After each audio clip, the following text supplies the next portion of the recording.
আসসালামু আলাইকুম ওয়া রাহমাতুল্লাহি ওয়া বারাকাতুহু।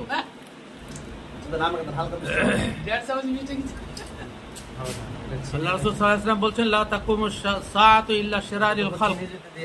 কিয়ামত হবে একমাত্র দুষ্ট লোকেদের উপরে, আর যতদিন সৎ মানুষ থাকবে কিয়ামত হবে না। মধুর বাজারে অসততার শেষ নাই, বহু মানুষের ভোগান্তি, তারপরেও তাকে কেমিক্যাল দিয়ে নানাভাবে সংরক্ষণ করার নামে মধুর গুণকারিতা কমে যাচ্ছে। আমাদের এই যিনি ভাই 5 গ্রামের পরিচিত, এর পূর্বে আমাকে মধু দিয়ে গেছে, অত্যন্ত সুস্বাদু আলহামদুলিল্লাহ। আমি সেদিন 2.5 কেজি নিয়েছিলাম। আজকেও ক্ষুদি মৌমাছির মধু তারা সংগ্রহ করতে পেরেছে। আমি ফোন করে জানিয়েছিলাম যে টোটাল মধুটা যেন আমাকে দেওয়া হয়, সেজন্য তারা আজকে এসেছেন। আমি মধু সংগ্রহ করছি। আমি এই ব্যক্তিদের